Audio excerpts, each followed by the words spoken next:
নমস্কার। বাস্তু অভিজিৎ চ্যানেলে সমস্ত স্বদেশী ও প্রবাসী বন্ধুদের স্বাগতম। আবার একটা গুরুত্বপূর্ণ অনুষ্ঠান নিয়ে আজকে আলোচনা করতে চলেছি। রুদ্রাক্ষ নিয়ে অনেক ভ্রান্ত ধারণা মানুষের মধ্যে রয়েছে। আজকে সেই ব্যাপারেই পর্যালোচনা করব যে রুদ্রাক্ষ অ্যাকচুয়ালি কেন আমরা ধারণ করব, কারা ধারণ করতে পারেন না, কোন সময় রুদ্রাক্ষ খুলে রাখতে হয়, রুদ্রাক্ষ পরলে কি আমিষ জাতীয় খাবার বর্জন করতে হয়, রুদ্রাক্ষ পরে কি যে কোনো স্থানে যাওয়া যায়, রুদ্রাক্ষ পরে কি যে কোনো জিনিস আহার করা যায়, সেই ব্যাপারে বিস্তারিত পর্যালোচনা। আমরা আমাদের ধর্মগ্রন্থগুলো ঘেটে দেখেছিলাম, শিব পুরাণ, রুদ্রাক্ষ পুরাণ। তাতে আমরা যে ইনিশিয়াল সার্চ যেখানে করেছিলাম সেখানে কিন্তু কোনো জায়গায় এরকম কিছু মেসেজ পাইনি যে রুদ্রাক্ষ পরে এটা আহার করা যাবে না, এটা করা যাবে না ইত্যাদি। কারণ রুদ্রাক্ষ ধারণের উপকারিতা এবং তার আধ্যাত্মিক প্রভাবের উপরেই আমাদের এই ধার্মিক আলোচনাগুলো মূলত ছিল। আমরা তার সাথে লিঙ্ক করেছিলাম যারা মুনি ঋষিরা আমাদের পৌরাণিক জগতে, সে রামায়ণ মহাভারতের সময় বা তার আগেকার সময়, তাদেরকে আমরা সবসময় দেখতাম রুদ্রাক্ষ ধারণ করা অবস্থায়। তারা বনে বাজারে পথে ঘাটে যেখানে খুশি যেতেন, একের অধিক রুদ্রাক্ষ মালা তারা ধারণ করে থাকতেন এবং তাদেরকে দেখা গেছে স্নান করতে যাওয়ার সময়ও তারা রুদ্রাক্ষ ধারণ করে স্নান করেছেন। শয়ন করেছেন নিশ্চয়ই উন্মুক্ত আকাশের নিচে, তখন তো রুদ্রাক্ষ নিশ্চয়ই গাছের ডালে ঝুলিয়ে রাখেননি। তারা নিশ্চয়ই শৌচ করেছেন যখন, রুদ্রাক্ষ পরেই করেছেন। তাহলে এই আমাদের মতো সাধারণ মানুষের জন্য এই বাধা নিষেধগুলো কোত্থেকে আসলো, এই একটা বিরাট বড় কোশ্চেন ছিল। এবং সেগুলোই আমরা এতদিন ধরে সার্চ করছিলাম যে সত্যি সত্যিই কি রুদ্রাক্ষ ধারণ করলে এইসব বিধিনিষেধ আছে। এর ফাইনাল আনসার আজকে আমি দিতে চলেছি, তাই এই অনুষ্ঠানটা স্কিপ না করে শেষ পর্যন্ত দেখবেন, তাহলে কিন্তু এটা লিঙ্ক মিস হয়ে যেতে পারে। সবাই আমরা এতদিন আলোচনা করেছি, জানি রুদ্রাক্ষ একটি গাছের ফল যার বোটানিক্যাল নেম এলিওকার্পাস গ্রানিটাস। এই রুদ্রাক্ষগুলো মূলত যে নেপালের যে হিমালয়ান যে ভ্যালি, সেই জায়গাতেই মূলত এই রুদ্রাক্ষটা বেশি কার্যকরী এবং পাওয়া যায়। এবং ইন্দোনেশিয়া এবং ভারতবর্ষেরও বিভিন্ন কিছু ক্ষেত্রে এই রুদ্রাক্ষ গাছ আমরা দেখতে পাই এবং সিডসগুলো আমরা দেখতে পাই। হরিদ্বারেও পাওয়া যায়, কেরালাতেও পাওয়া যায়। কিন্তু যদি রুদ্রাক্ষের কার্যকারিতা বুঝতে চান বা পেতে চান, তাহলে নেপালি রুদ্রাক্ষ সর্বোত্তম।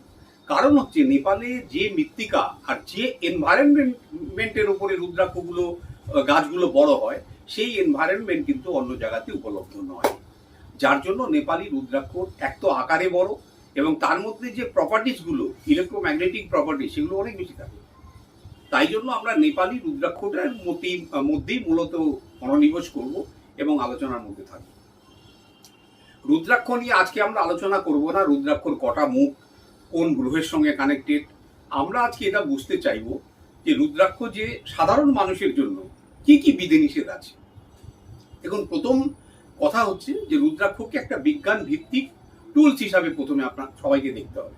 কেন এর মধ্যে বিজ্ঞানের যথেষ্ট এর মধ্যে ভূমিকা আছে। এর মধ্যে ইলেকট্রোম্যাগনেটিক, ডায়াম্যাগনেটিক, প্যারাম্যাগনেটিক, তারপরে ডায়নামিক পোলারিটি, এইসব জিনিসগুলো রুদ্রাক্ষের মধ্যে আছে। এই যে এই প্রপার্টিগুলো আমাদের শরীরের উপরে কি কাজ করে সেটা যখন বুঝে যাবেন, তখন বুঝবেন যে রুদ্রাক্ষ কিন্তু একটা আধ্যাত্মিক বিষয়বস্তু নয়, এটা একটা সম্পূর্ণ সায়েন্টিফিক্যাল টুলস। আমাদের শরীর সবাই জানেন যে বায়ো ইলেকট্রিক সার্কিটের উপরে, যার জন্য আমার হার্ট পাম্প করে, ব্রেনের ফাংশন হয় এবং রক্ত সঞ্চালন হয়। এমনি তো হচ্ছে না। যে কোনো জায়গাতে যখন একটা শক্তির প্রয়োজন হয়, তার উৎস কিন্তু ইলেকট্রিসিটি। সেই ইলেকট্রিসিটি কিন্তু আমাদের শরীরে একটা পাওয়ার হাউস ভগবানই তৈরি করে দিয়েছে। যেমন হার্টের পাশে একটা ন্যাচারাল একটা পেসমেকার ভগবানই তৈরি করে দিয়েছে, যে হার্টটাকে সবসময় বিট করতে সাহায্য করে। তেমনভাবে ব্রেনেরও মধ্যে অটোমেটিক্যালি ইলেকট্রিক ইম্পালসেশন সিস্টেম কানেক্টেড, যার জন্য ব্রেন কিন্তু সর্বোচ্চ ফাংশন করে। যখনই দেখবেন একটা মানুষের ব্রেনের কোনো ডিস্টারবেন্স, কোনো স্ট্রেস, অ্যাংজাইটি হয়, তখন যদি আপনি ইজি টেস্ট করেন, দেখবেন ইলেকট্রোম্যাগনেটিক ওয়েভগুলো বিভিন্ন বিক্ষিপ্তভাবে বেড়ে যাওয়া ইত্যাদি ইত্যাদি দেখতে পাবেন। সেগুলোকে টলারেন্স লেভেলের নিচে থাকতে পারে, বেশি হতে পারে। তখন আমরা বুঝতে পারি সেই গ্রাফটা দেখে সেই ব্যক্তিটির স্ট্রেস লেভেল কতটা। এবারে শরীর একটা বায়ো ইলেকট্রিক্যাল সার্কিটের উপরে। এবারে মনে করুন মানুষের জীবনে দেখবেন নানান রকম অর্থনৈতিক সংকট, যে কোনো সংকট, জীবন জীবিকার সংকট, সব সময় কিন্তু মানুষের মনের মধ্যে একটা স্ট্রেস থাকবেই, এর থেকে বেরোনো যায় না। আমাদের এই যে প্ল্যানেটারি সিস্টেমে যে এতগুলো যে গ্রহের আমরা দশা মানে দোষ, যে সব কিছুর কারণ কিন্তু একটাই জায়গা, সেটা হচ্ছে আপনার ব্রেন। আপনার ব্রেন যদি সঠিকভাবে আপনাকে না ভাবে, আপনাকে বিভিন্ন রকম স্ট্রেস তৈরি করে দেবে। তখন আমরা সেটাকে বৃহস্পতির দশা, শুক্রের দশা ইত্যাদি বলে থাকি। থেকে যেরকম সিগন্যাল ব্রেনকে দেবে, ঠিক সেই রকম ভাবেই কিন্তু ব্রেন ওটাকে পাসন করে এবং আপনার শরীরকে সেইভাবে চালনা করতে সাহায্য করে। এটা হলো সাইন্টিফিক্যাল ব্যাখ্যা। এবারে ব্যাপার হলো, কোনো মানুষের জীবনে অর্থনৈতিক সংকট, সে চিন্তা করছে তার কিভাবে তার উপার্জন বৃদ্ধি হবে। সেই উপার্জন বৃদ্ধি করতে গিয়ে সে তো চিন্তা করছে কোনো একটা জিনিস, করতে করতে একটা সময় সেই চিন্তার মাত্রাটা যখন একটা লেভেল থেকে বেরিয়ে যায়, তখন তার মধ্যে অ্যাংজাইটি চলে আসে, ডিপ্রেশন চলে আসে। এবারে মনে করুন, যখনই ডিপ্রেশন, অ্যাংজাইটি এগুলো হয়, আপনার ব্লাড সিস্টেম কি ঠিক থাকে? সার্কুলেটরি সিস্টেম থাকে না। এইখানে আসে রুদ্রাক্ষের ভূমিকা। কেন? একটা ভগবান দত্ত যে একটা আমার যে রেগুলেশন সিস্টেম, সেই জিনিসটাকে যখন ব্যাঘাত ঘটে আমাদের দৈনন্দিন স্ট্রেস, অ্যাংজাইটি, যে কোনো জিনিসের জন্য, সেই জিনিসটা যখন রুদ্রাক্ষ একটা ইলেকট্রোম্যাগনেটিক প্রপার্টি তার মধ্যে আছে, ডায়নামিক পোলারিটি তার মধ্যে আছে, সে কি করছে? এই শরীরের যে আপস অ্যান্ড ডাউনসগুলোকে কন্ট্রোল করছে। প্রথমে রুদ্রাক্ষ ধারণকারীকে এটা জেনে নেবেন, তার প্রথম হিটটাই করে সে ব্রেনে। ব্রেনটাকে আগে দেখে। ব্রেনের মধ্যে দুটো হ্যাপি হরমোন সবাই জানেন, ডোপামাইন, সেরোটোনিন, এবং যার জন্য কিন্তু আমরা মুডটাকে আমরা ভালো রাখতে পারি, আমরা জীবনে সুখী থাকতে পারি, সুখী ভাবতে পারি, সুখী হতে পারি। এবং এই দুটো হরমোন যখন তার সিক্রেশনে কোনো রকম ডিস্টারবেন্স আসে, তখনই মানুষের মধ্যে কিন্তু বিভিন্ন রকম সমস্যার সূত্রপাত হয়। তখন তার জন্য আমরা রত্ন ধারণ করি, মেডিকেল ট্রিটমেন্ট করি, যে কোনো জিনিস করে থাকি, বিভিন্ন ক্রিয়াকলাপ করি, হোম যজ্ঞাদিও করি। কিন্তু আসল কারণটা কিন্তু লুকিয়ে থাকে সেই ডোপামাইন আর সেরোটোনিনের ইমব্যালেন্সের উপরে। আপনি রুদ্রাক্ষ ধারণ করলেন নিয়ম মতো, আসবো আমরা নিয়ম কি, আপনি ধারণ করা যখনই এই বুকের মধ্যে এটা টাচ করলো, তখনই ও কিন্তু সঙ্গে সঙ্গে, মানে রুদ্রাক্ষ ধারণ করতে গেলে, তার এফেক্ট পেতে গেলে 1 মাস 2 মাস টাইম লাগে না। আপনি যেই সময় ধারণ করবেন সেই দিন থেকেই তার কিন্তু আপনার শরীরের সিস্টেমের সঙ্গে এক হওয়ার চেষ্টা করে। প্রথমে সে কি করলো? আপনার হার্টের বিটসগুলোকে রেগুলেশন করলো। ব্রেনের ফাংশন, ডোপামাইন সেরোটোনিনের যে ইমব্যালেন্স, তাকে একটা রেগুলেটরের মতন সে রেগুলেট করে দিল। এবারে যখনই সে প্রত্যেকটা জিনিসকে টোনিং করলো, তখনই আপনার শরীরে কিন্তু একটা সুদিং একটা ফিলিং, মানে রুদ্রাক্ষ ধারণকারীদের দেখবেন একটা সুদিং একটা ফিল হয়, সবসময় মনে হবে যে একটা কনফিডেন্স। এই কনফিডেন্স লেভেলটা দেয় কিন্তু রুদ্রাক্ষ। এবারে আপনি বিশ্বাস করুন আর নাই করুন, অনেকে বলে দূর এতে কিছু হয় না, তা হলেও কিন্তু তার কিছুটা এফেক্ট তারা পাবে। কেন? সেটা কিন্তু সায়েন্স কিন্তু বিশ্বাস অবিশ্বাসের উপরে আসে না, লজিকের উপরে আসে। তো এই লজিক বেসের জন্য তার রুদ্রাক্ষ হয়তো তার কার্যকলাপ হয়তো 100% না হয় 80% কিন্তু হবেই। যেদিন সে একটা রুদ্রাক্ষ ধারণ করবে, সেই দিন তার ব্লাড সার্কুলেটরি সিস্টেম কিন্তু তার আয়ত্তের মধ্যে চলে আসবে, কন্ট্রোলের মধ্যে চলে আসবে। তার হার্টের প্রতিটা বিটস, ব্রেনের প্রতিটা রিদম, সব কটা সিস্টেম, শরীরের সমস্ত অর্গান, তারপরে আপনার ডাইজেস্টিভ সিস্টেম, সব কটা জিনিসকে কিন্তু রুদ্রাক্ষ টোনিং করতে আরম্ভ করে। এই হচ্ছে রুদ্রাক্ষের বৈজ্ঞানিক ব্যাখ্যা। এবং রুদ্রাক্ষ যখনই সে মানুষ ধারণ করে, তখন আপনি শোধন করে তো অতি অবশ্যই করবেন, যেগুলো আমাদের শাস্ত্রে বলা আছে।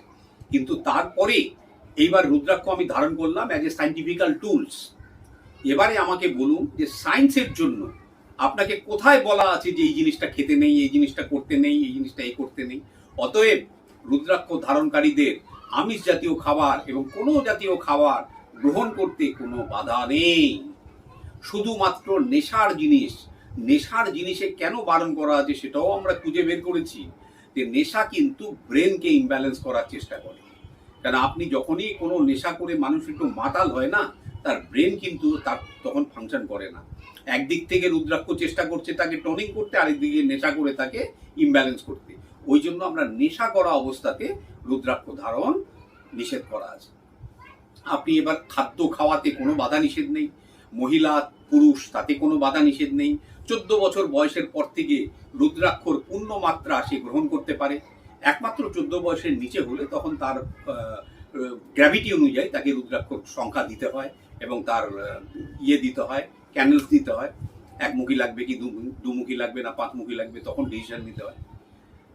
বাকি যারা 14 বছরের উপরে এবং 18 বছরের উপরে হলে তো কোনো প্রশ্নই নেই। আপনি আপনার প্ল্যানেটারি কন্ডিশন, শরীরের ইমব্যালেন্স, শরীরের অসুবিধা বুঝে রুদ্রাক্ষ ধারণ করতেই পারেন, কোনো অসুবিধা নেই।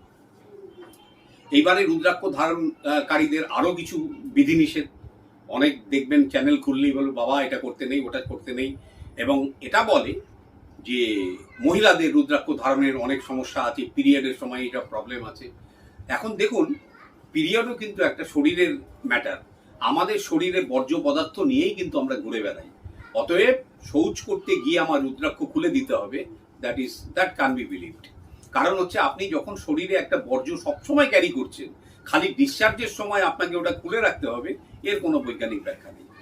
ঠিক তেমনভাবে মহিলারাও যদি মনে করেন তার পিরিয়ড চলাকালীন পরে থাকবেন, পরে থাকুন, কিন্তু পিরিয়ড শেষ হয়ে গেলে ওটা গঙ্গা জলে ধুয়ে আবার নমস্কার করে পরে নিতে হবে।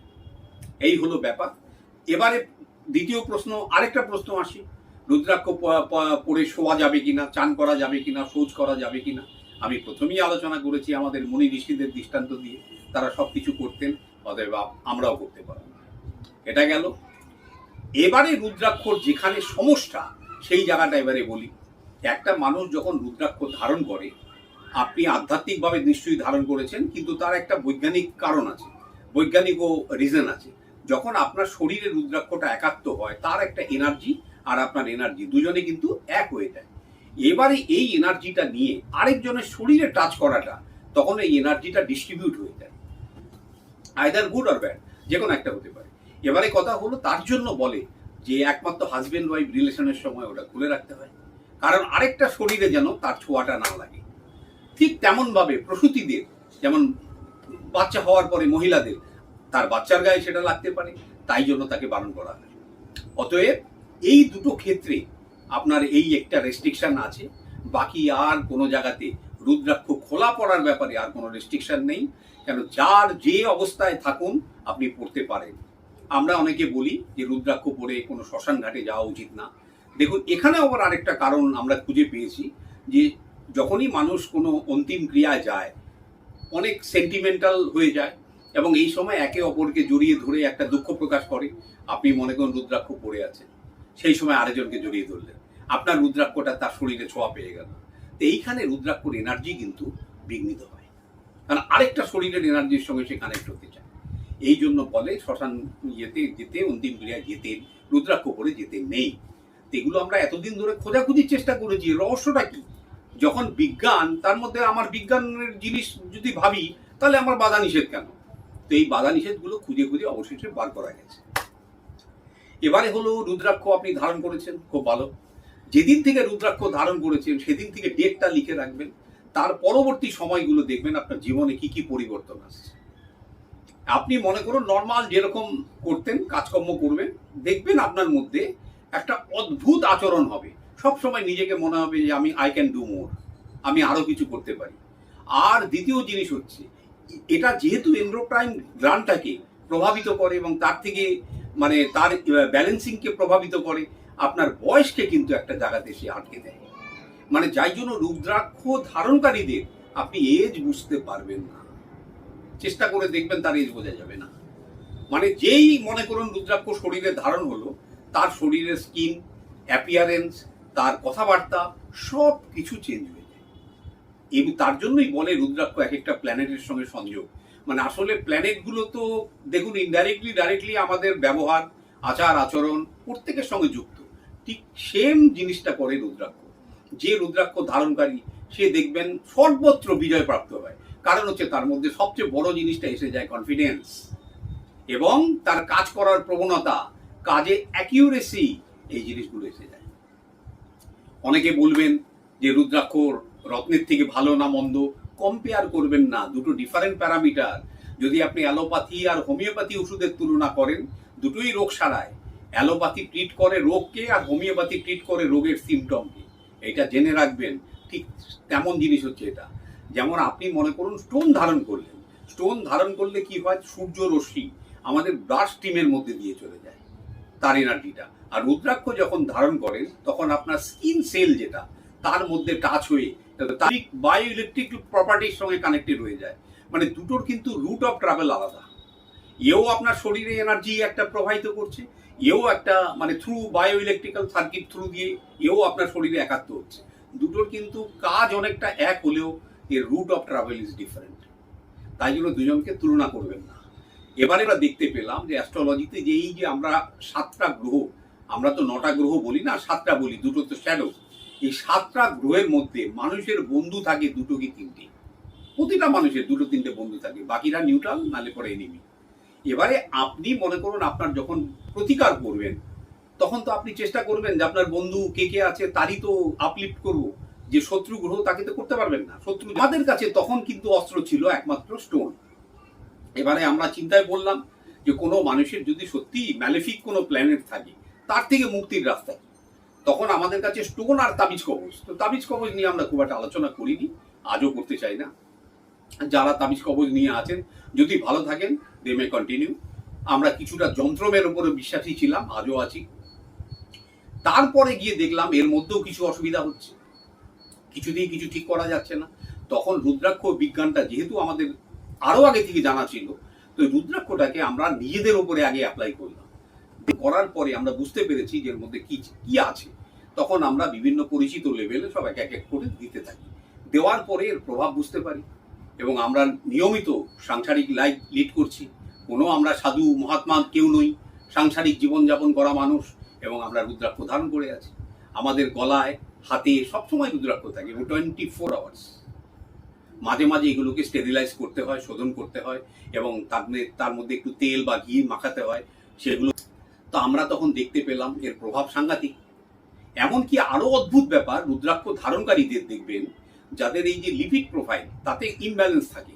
মনে করুন ট্রাইগ্লিসারিড লেভেল হাই, তারপরে আপনার কোলেস্টেরল লেভেল হাই, তাদের আপনি 1 বছরের মধ্যে চেক করে দেখবেন সেই জিনিসগুলো ব্যালেন্স হয়ে গেছে। এগুলো কিন্তু আমাদের কাছে তথ্য আছে। এই হলো রুদ্রাক্ষর ভূমিকা। এবারে এবং আমার অ্যাস্ট্রোলজি বিধানগুলো তাতে দেখবেন রত্ন কিন্তু ম্যাক্সিমাম আমরা দুটোই দিয়েছি, ঠিকই দুটি। অনেক ক্ষেত্রে আমরা রত্ন দিতেও পারিনি, কেন বন্ধু গ্রহগুলো যখন শত্রু স্থানে থাকে এবং অশুভ স্থানে বসে থাকে তখন তাকেও কিন্তু লিফট করা যায় না। সে অলরেডি কিন্তু অসুবিধার মধ্যে রয়েছে, সে বলছে আমার দ্বারা হচ্ছে না, তাকে জোর করে টানা যায় না। তখন তাকে রুদ্রাক্ষ, বিভিন্ন রকম রুদ্রাক্ষ প্রয়োগ করে, এবং রুদ্রাক্ষের মধ্যে আমরা দেখতে পেলাম মূলত 4টি রুদ্রাক্ষর ব্যবহার অত্যন্ত বেশি হয়েছে। তারা 11 মুখী, 9 মুখী, 5 আর 7। 11 হচ্ছে মঙ্গল, 9 হচ্ছে কেতু, আর 5 হচ্ছে বৃহস্পতি, 7 শনি, এবং সঙ্গে 8ও ছিল। তারপরে স্থানগুলো 6 আর 4-এর আসে। এইভাবে আমরা রুদ্রাক্ষরও একটা মানে শিডিউল করে দিয়েছিলাম যে যারা কিছু জানে না তারা 2টো 5, 2টো 7, সঙ্গে একটা 9। যারা কিছু জানে না তারা এইটুকু ব্যবহার করুন, আর সাথে একটা ফিরোজা রত্ন ব্যবহার করুন। অনেকেরই তো জন্ম তারিখ নেই, এবং জন্ম তারিখ না জানা থাকলে তখন তাদেরকে সঠিকভাবে রত্ন দেওয়া যায় না, তখন তার জন্য রুদ্রাক্ষ। তো আমরা আসছিলাম রুদ্রাক্ষের মানে সাইন্টিফিক্যাল কজের ওপরে। তো রুদ্রাক্ষ সম্পূর্ণরূপে একটা বিজ্ঞান ভিত্তিক একটা টুলস। এটা বলবো একটা ক্যাপাসিটারের মতো এর ভূমিকা। মানে শরীরে মনে করুন কোনো সময় আপনার মানে যে বডির যে ইলেকট্রিক্যাল সার্কিট তার ভোল্টেজ, আমি ভোল্টেজ হিসাবেই বলছি, সে ভোল্টটা বেড়ে গেল, এ কিন্তু তখন ওটাকে আবার নিউট্রালাইজ করবে। আবার কোনো সময় দেখা গেল তার ভোল্টেজ কমে গেল, মানে তার সার্কিটের পাওয়ার কমে গেল, এ আবার তখন ওটাকে ব্যালেন্স করবে। কেন এর মধ্যে কিন্তু ডায়নামিক পোলারিটি আছে, মানে শরীরের সঙ্গে এ একাত্ম হয়ে আপনার শরীরের যে বায়ো ইলেকট্রিক্যাল সার্কিট ফ্লো সেটাকে কিন্তু মেনটেন করে। যার জন্য রুদ্রাক্ষ ধারণকারীরা হেলদি থাকে, রুদ্রাক্ষ ধারণকারীরা সুস্থ থাকে, মানসিকভাবে বিকারগ্রস্ত হয় না, তাই কাজ করতে চায় তার মধ্যে সাকসেসফুল হয়, এবং কথাবার্তা তাদের অত্যন্ত সাবলীল, লোককে আকর্ষণ করার ক্ষমতা হয়, এবং দেখবেন মেডিসিন নেওয়ার প্রবণতাও কমে যায়। এই হলো রুদ্রাক্ষ। এই রুদ্রাক্ষ যে কেউ ধারণ করতে পারে, আপনার 14 বছরের ওপর থেকে নিয়ে যে কোনো বয়স পর্যন্ত, জীবনের শেষ দিন পর্যন্ত। 5 বছরের নিচে রুদ্রাক্ষ ব্যবহার করাবেন না বাচ্চাদের, অনেক সময় চিবিয়ে কামড়ে টামড়ে নিতে পারে। রুদ্রাক্ষের আরেকটা ভূমিকাও আছে, রুদ্রাক্ষ ওয়াটার থেরাপি। এটা নিয়ে পরের পর্বে আমরা হয়তো আলোচনা করব। মানে ইন শর্ট আমি বলে রাখছি, রুদ্রাক্ষ ভেজানো জল যদি নিয়মিত সেবন করা যায় শরীরে অনেক কঠিন ব্যাধি পর্যন্ত সেরে যায়। রুদ্রাক্ষ ধারণ করলে ক্যান্সার রোগ পর্যন্ত, মারণ ক্যান্সার রোগ, তার থেকেও লোক ভালো হয়েছে, এরকম তথ্য আমাদের হাতে আছে। যারা ব্লাড প্রেশারের রোগী, যারা ডায়াবেটিসের রোগী, যারা নিত্য নৈমিত্তিক পেটের প্রবলেমে ভুগছেন, তারা রুদ্রাক্ষ ব্যবহার করুন। ভুল করে বিজ্ঞানটাকে বুঝুন, শরীরের উপর প্রভাব পড়ুন। আজকের আলোচনা এই পর্যন্ত। আবার নতুন কিছু আগামী পর্বে। ততদিনের জন্য বিদায়, নমস্কার। সবাই ভালো থাকবেন।